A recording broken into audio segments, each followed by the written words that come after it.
আসসালামু আলাইকুম দর্শক, আজ আমি রান্না করব গরুর মাংস। আমি প্রথমে গরুর মাংসটাকে ধুয়ে ঝুড়িতে করে পানি ঝরানোর জন্য রেখে দিয়েছি। তারপরে মাংসটাকে নিয়ে নিলাম। আমি সাথে দিয়ে দিলাম আদা বাটা, এরপরে একে একে দিয়ে দেব পেঁয়াজ বাটা, রসুন বাটা, জিরে বাটা এবং ধনিয়া বাটা, জয়ত্রী বাটা এবং জয়ফল বাটা। আর তার সাথে দিয়ে দেব দুটো তেজপাতা এবং সাথে কিছুটা কিছুটা সরিষার তেল। এর সাথে আমি অ্যাড করলাম হলুদের গুঁড়া, মরিচের গুঁড়া, পরিমাণ মতো লবণ এবং এগুলো এখন আমি হাত দিয়ে মাখিয়ে নেব।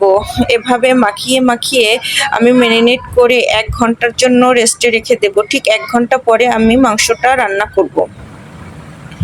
এরপরে চলে যাব চুলোয়। এরপরে চলে আসলাম 1 ঘন্টা পরে, এভাবে রেখে দেওয়ার পরে 1 ঘন্টা পরে চলে এলাম চুলোতে যখন মাংসটা দিয়ে দেবো এভাবে পানি ছেড়ে যাবে, তখন কষাতে কষাতে এরকম একটা পর্যায়ে চলে আসবে। এ পর্যায়ে আমি আরও কিছু মশলা অ্যাড করব। তার ভিতরে আছে এলাচ, দারচিনি, গোলমরিচ, লবঙ্গ, তারা মশলা, আরও অনেক ধরনের মশলা খান।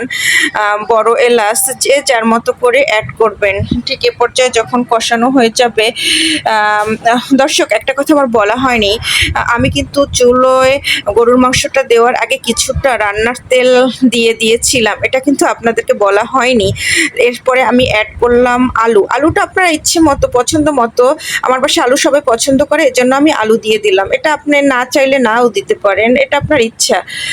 তারপরে আমি আজকে আমার হাতে সময় নেই বেশি, তার জন্য আমি গরুর মাংসটাকে প্রেশার কুকারে রান্না করব। তো যদি আমার হাতে সময় থাকতো তাহলে আমি অল্প আঁচে করে পুরো সময় ধরেই মাংসটা রান্না করে নিতাম। ঠিক এ পর্যায়ে মাংসটা নামিয়ে ফেলবো। আল্লাহ হাফেজ।